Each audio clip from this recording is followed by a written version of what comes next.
Ich liebe es total, Feuer im Schnee zu machen. Das sind so tolle Gegensätze. Dieser Schnee, der mittlerweile ganz harsch schon ist.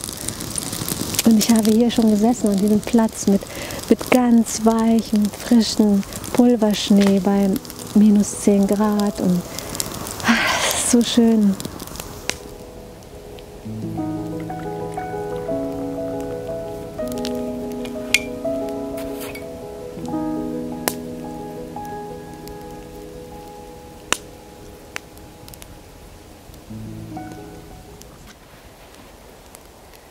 Es sind ungefähr minus 10 Grad.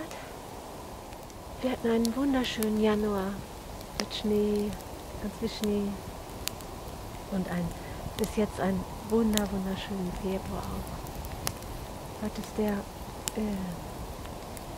20. glaube ich. Ich glaube der 20. Februar.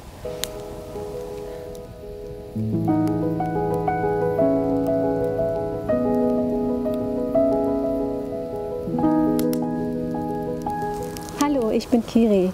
Willkommen zu einem neuen YouTube-Video. Heute ist der 7. März. Ich sitze hier in dem letzten Schnee in unserem Garten. Ich habe hier einen kleinen, ich nenne das Ikea so, denn es ist einfach ein Ikea-Besteckkasten, in dem man wunderbar Feuer machen kann.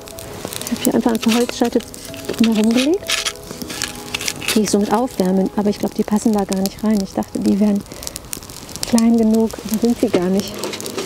Dann liegen die da jetzt einfach nur. Mal gucken. Ja, ich wollte euch das mal zeigen.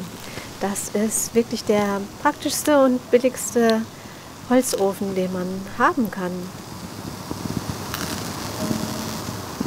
Das ist einfach ein Besteckständer von Ikea, den ich noch hatte.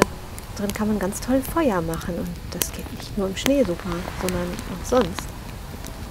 Ich habe damit schon ganz oft Feuer gemacht, im Sommer und im Herbst und ja, wann auch immer. Und jetzt im Winter lege ich einfach ein paar Tannenzweige drunter, sodass auch von unten ein bisschen Luft dran kommen kann. Und im Sommer benutze ich einfach so einen kleinen Rost, den ich darunter stelle, sodass da Luft dran kommt, auch von unten. Und man kann da drauf sogar auch kochen, wenn man einen anderen Rost oben drauf legt. Und das Tolle ist, man braucht einfach unheimlich wenig Holz, um ein schönes Feuer zu haben. Also man hat sofort so ein Lagerfeuergefühl mit nur ganz wenig Holz und das finde ich am besten.